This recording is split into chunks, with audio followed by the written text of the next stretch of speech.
Hello guys, I hope you all are doing good. I am Vishali Kikan and we are discussing the EMFT. Today in this video, we are going to discuss several numericals on the topic magnetostatics. Right, so let's start our discussion, but before watching this video, I hope all of you have attended the theory lectures.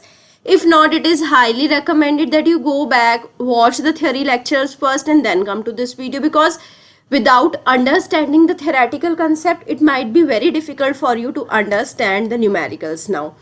So let's start our discussion with the first question of the day. So it states, find the magnetic field at a point owing to the straight filament carrying a steady current, right? So at the point P, I need to find out the magnetic field, and this is the straight element over which we have taken a small length dl. The current which is passing through it is I. The point P is making an angle theta with this element dl, right, at the starting, and at the end the point P makes an angle theta plus d theta, right? So now from here we can see the perpendicular distance between this point, right, the end point to the initial point, and the perpendicular distance between them is r d theta, right? Because here this angle, this small angle, is d theta that we have taken, right? So this is the r, so this arc would be r d theta, right? If I consider a circle, right, so this can be considered as a circle around the point P. P can be at the center and r would be the radius of the circle. So this length would be the arc and this length would be r d theta, right? So now here if I want to find out sine theta, if you see this small triangle, now this is a perpendicular, this angle is 90 degrees. So what would be my sine theta? So if you see this, sine theta will be equal to perpendicular, which is r d theta upon base. Now what is the base? Base is dl. So r d theta upon dl is sine theta. Now similarly, I can represent sine theta in the terms of a as well. So now here, what is a? A is this distance, the perpendicular distance of the point P, right? So if I see the perpendicular distance, that is a, and similarly I can represent sine theta as, so here what would be my perpendicular? It would be a, and what is the hypotenuse? It is r, so it would be a upon r. So now these are the two relations that we have. So in this right angle triangle we will be having perpendicular. Now this is the angle theta, r is hypotenuse, so sine theta will be a upon r. In this small triangle we will be having the perpendicular is equal to r d theta, hypotenuse is equal to dl, sine theta will be is equal to r d theta upon dl, right? So we have to obtain the magnetic field due to the element dl, right? And first we will be finding out the magnetic field due to the dl element, and after that we will be integrating it over the length. So the field by the magnitude at the point P due to the dl, how we can calculate the magnetic field? So it will be equal to, I hope you remember the Biot-Savart's law. So according to that, magnetic field was equal to mu naught upon 4 pi I dl sine theta upon the distance between the point to the given element, so it will be r, so it upon r square, right? So what is the direction? Direction will be equal to dl cross r. So now here across dl cross r, my output would be there, which is normal to the plane of our screen, right, and directed away from us, right? So it is away from our screen and directed away from us, right? So now using these two equations that we have, now what I can represent my dB as? So this was my actually dB, this is not the full B, this is my small magnetic field due to the small element, right? So now we can represent it as, dB can be represented as mu naught I upon 4 pi a sine theta d theta, right? So how I am representing it? A upon r, now here it is sine theta, now I can represent r as a upon sine theta, And when you put r as a upon sine theta and you put it over here, you are going to get the relation, right? So now again you can put the sine theta as r d theta upon dl. So you will be cancelling out the dl, right? And you will be cancelling out the r. Okay, so let's understand it how it happens. So now we will be having dB is equal to mu naught upon 4 pi I dl. Now instead of sine theta, what I am going to put? I am going to put r d theta upon dl upon r square, right? So now this r and r is going to cancel out, dl and dl is going to cancel out. So I will be having mu naught upon 4 pi I d theta upon r. Now how I represent r? R can be represented as a upon sine theta. So now when I put the value of r over here, dB is equal to mu naught upon 4 pi now I d theta. Now here r can be represented as a upon sine theta. So here we will be having a upon sine theta. So now when you rearrange it, you are going to get this equation, right? So mu naught I upon 4 pi a sine theta d theta. This is how you are going to get this dB. Now again here it is dB. Now how I am going to get the b? B is integration of dB, right? So here what is the parameter which is changing? The theta is changing. So mu naught I upon 4 pi a is a constant. I can pull it out. I will be having the integration of sine theta d theta, right? So now it will be equal to minus of cos of theta. So we will be having cos of theta 1 minus cos of theta 2, right? So now if I take theta 1 is equal to 0 and theta 2 is equal to pi at that time, so when you put theta 1 is equal to 0 and theta 2 is equal to pi, so here we will be having 1 and here we will be having minus 1. So 1 minus minus 1 will be equal to 2. So at that condition, B is equal to mu naught upon 4 pi into 2I upon A, right? Or I can represent it as mu naught I upon 2 pi A. Right, so this is the case for the infinite long filament.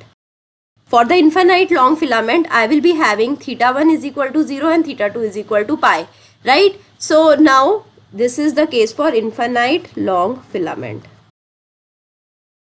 Okay, so now here the filament is much longer than A, and we have considered the length of the filament to be very high than the perpendicular distance between the point and the filament, right? So this is the condition that we have taken. I hope you understood how we calculated the magnetic field for any length of the wire and for a special case when we have the infinite long filament.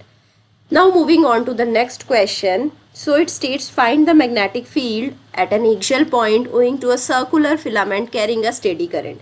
Now in this circular filament, we will be having the steady current I flowing. We have taken a small element dl over here, right? So now A is the radius and R is the distance between the point P to the element dl, right? And X is the perpendicular distance. Now from here I can have the dB. So this is the direction of the dB, right? So we can have the direction of the dB, and we can now resolve the two components of the dB, right?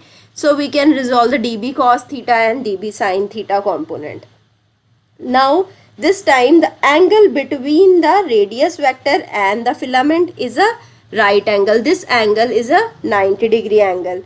And now we can use the Biot-Savart law and we can find out the dB. So how we can represent the dB? At the point P, the dB can be represented as mu naught upon 4 pi. Then we have IDL upon R square. Right?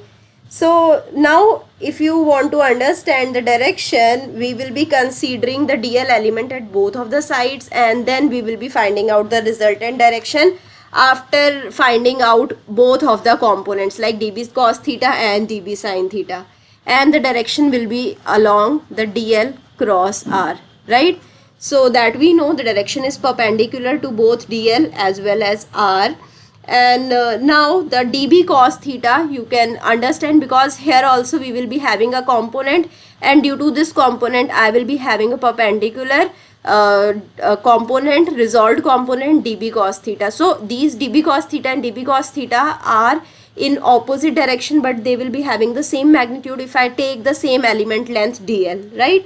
So they are going to cancel out and they are not going to contribute to the B because of the symmetry. Now this dB sine theta is going to contribute, and now I can represent the dB as due to the dB sine theta only. So it can be represented now as mu naught upon 4 pi I dl upon r square sine theta, right? It is dB sine theta. We know what is dB, and I am just multiplying it with sine theta, right? So now here r can be represented as a square plus x square under root, right? So r can be represented as under root a square plus x square. So r square will be equal to a square plus x square. Now to represent the direction as well, I will be representing, if you remember how we represented the dB with the direction. So for the direction representation, so dB vector, if I represent it, it will be equal to mu naught upon 4 pi I. Now here we will be having a dl. A dl represents the direction vector, and in the denominator we will be having r raised to power 3 by 2. So r raised to power 3 by 2 can be represented as a square plus x square raised to power 3 by 2. Now because a is perpendicular to both r as well as dl, so we will be having the output in the direction of a dl, right? So now we have to now integrate it. From the geometry, I can understand the integration of dl will be the circumference of this ring. So integration of dl can be represented as 2 pi a. Okay, so now moving on, we can represent the integration of dl, and we can now represent the total b. Total b will be equal to mu naught upon 4 pi. Now here we will be having 2 pi a into a, right, which will be 2 pi a square I upon, now a square plus x square raised to power 3 by 2, right? So now I hope you understood. This is the field at the point P. Now if I consider this as the point P, and this is the field due to the full ring. So if I have n turns in the ring, so we will be multiplying the field with the n. So now if I have x is equal to 0, if I move to the center, so at that time also we will be finding out. Now we are taking a special case when x is equal to 0. Now when the point P lies at the center of the circle, so at that case when you put x is equal to 0 over here, we will be having b is equal to mu naught upon 4 pi. Now here we will be having 2 pi a square I upon, now here we will be having, now x is 0, so a square power 3 by 2 will be a cube. So now a cube and a square are going to cancel out, 2 pi and 4 pi are going to cancel out, so we will be having mu naught upon 2, and we will be having I over here upon a over here, mu naught I upon 2a. So this is the resultant field over here, and here also we can cancel out the pi. So we will be having mu naught upon 2 I a square upon a square plus x square raised to power 3 by 2. So this is how I can simplify and represent the magnetic field for the ring. Now moving on to the next question. I hope you understood the question. If you now have any kind of doubt, you can put the doubt in the comment now. Now moving on to this question, here we have a flat disk with the uniform distribution of the surface charge, and it is rotating uniformly about its axis of rotational symmetry, right? So it will be having a rotation as well. Find the magnetic field at the axial point. So if the surface density of the charge, I can assume it as sigma, right? Sigma is the surface charge density. Sigma is the surface charge density. And now if I consider a small strip, right, this is a very small strip, like the way we computed the area of this small strip in the electrostatic case, we can find out the area. So area would be the circumference. If this small strip is at a distance r, so the circumference will be 2 pi r, right? So now if it is multiplied with dr, we will be having the total area of this small area, right? So dA can be represented as 2 pi r into dr. Now if I represent the charge in this area, so charge can be represented by multiplying the area with the surface charge density. So charge in dA. Charge in dA can be represented as sigma into area, sigma into dA, which is sigma into 2 pi r dr, right? So the current, or I can say the amount of charge crossing a fixed radius in a unit time because of this strip. So what would be the charge crossing a unit time due to this motion of the ring? So it would be equal to omega r upon 2 pi r, right? So now it is multiplied with the charge. So what is the charge? So it is sigma into 2 pi r dr. So when I find out this current, that is the rotation, due to the rotation I will be finding out the current. So it will be equal to, we can cancel out a lot of things over here. So we will be having the answer equal to sigma omega r dr, right? So now we also find out the magnetic field in the last case due to the ring. So magnetic field, what was the magnetic field? So we are using that formula that we have computed. So dB is equal to mu naught upon 4 pi. So what was the formula? Mu naught upon 4 pi, and here we will be having 2 pi I a square. So instead of I, we have found out the I over here, right? Due to the motion we will be having some current, so which was equal to sigma omega r dr. So let's put it over here.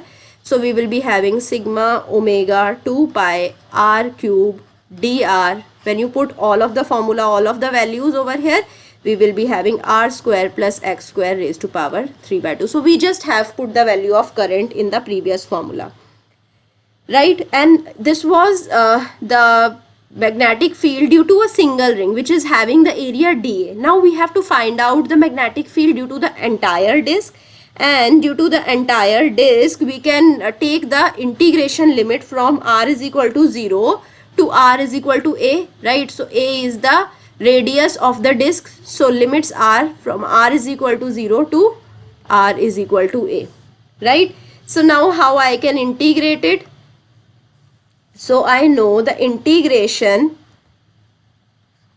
0 to a r cube dr upon r square plus x square 3 by 2.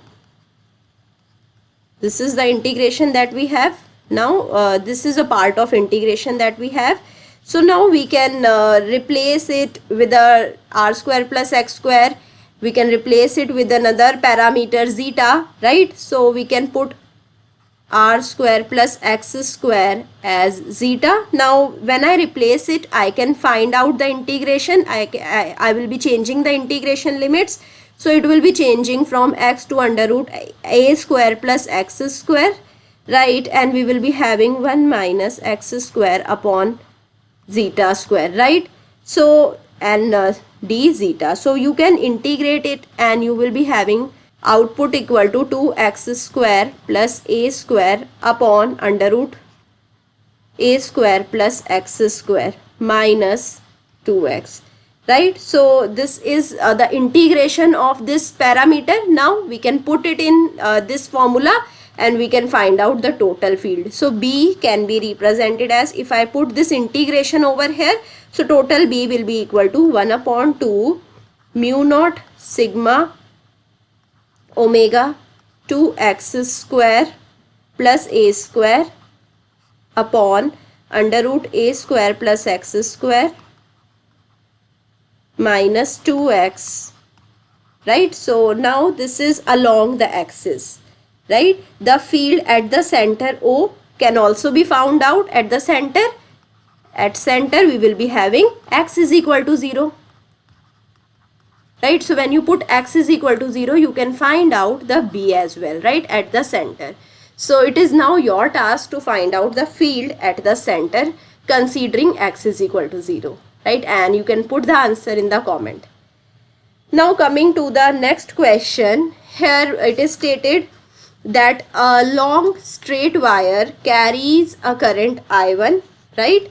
So now it is asked to find out the force of interaction experienced by a straight filament of length L carrying a current I2 in the same plane with the long wire if filament is normal. Second, it makes an inclination theta with the positive direction of the wire being V, right. So now we have to find out the both of them, right. So now let's start with the first part. So we are choosing any length dx of the filament at a distance x from the wire. So this is my first case, right, and this is my second case.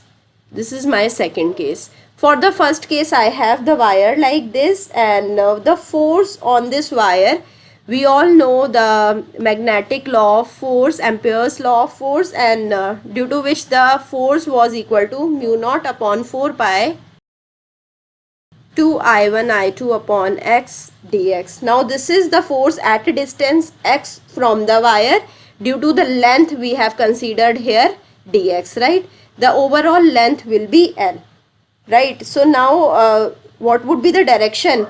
It would be along I2 cross B. So now we have to find out the total force. So for the finding out of the total force, we are going to integrate this df. This is my df. So now when I integrate it, so we will be having mu naught upon 4 pi, which is a constant. I can pull it outside, and after that we have 2 I1 I2, right, which is taken as it is outside. Now we have dx upon x, which is integrated, right, from the length B to L plus B, right. So now here I have considered B, and here this is my length L2, right. So L2 point would be L plus B if I consider the initial point to be B, right. So now when you can simplify, it is just an integration problem. So when you simplify it, you will be having mu naught upon 4 pi 2 I1 I2 ln of 1 plus L upon B, right. So this is how you can find out the total force. Similarly, the last quantity here can be, because this is ln, and we can expand ln 1 plus something, right. So 1 plus a of ln I can expand. So I can even write it as mu naught upon 4 pi into 2 I1 I2. It is multiplied with L upon B minus L square upon B square plus L cube upon B cube minus so on, right. So this is how I can expand it. I can consider now B is much greater than L, right. So I can consider this B point to be much greater than L, and I can put it over here, and the force will become, so force will be equal to mu naught upon 4 pi into 2 I1 I2 L upon B, right. So all of the higher order multiplications and divisions by B, because B is a very big quantity. If I divide L square by B square would be very big, so I can neglect it. B cube will be also bigger, I can neglect it. So now it will be equated to mu naught upon 4 pi 2 I1 I2 L upon B plus L by 2. It can also be equated like this. So if I add L by 2 to B, it will not be causing any problem. So from here I can see the force is averaged at the midpoint. So here at the midpoint I will be having the force. Now in the second case, we have again taken an element dl, and we can find out the magnetic field over here. So the magnetic field due to some small element dl will be equal to mu naught upon 4 pi Current over here is I1, so it will be equal to 2I1 upon Y K cap. Right, so here I can represent dl as I dx plus j dy, right, or you can represent I as ax and j as ay as well. So df can be equated as mu naught upon 4 pi to 2I1 I2. This is the thing that we have done in the previous case as well, but here we will be having I dy minus j dx, right? So this is how that angle is making difference over here, and dy can be equated as m dx over here, and the total force can be found out with the help of integration. So force is equal to, now here, mu naught upon 4 pi to I1 I2, right? We will be having I minus 1 upon mj, and integration again from the limit b to b plus l, and we will be having sine theta over here as well, right? Because only the limits are going to change, and we will be having dy upon y.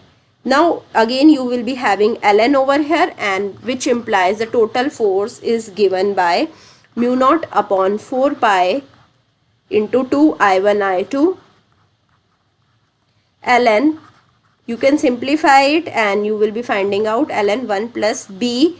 Over here we will be having sine theta and I minus 1 upon mj as well. So this is how we can represent the total force, right? So this is the result. So I hope you understood this question as well. If you have any doubt in any of the question, you can put the doubt in the comment, and I will be trying to resolve your doubt as soon as possible. I hope you like this session. If you like it, please push the like button, subscribe to the channel, share it with your friends, and also give me your feedback. Thank you so much.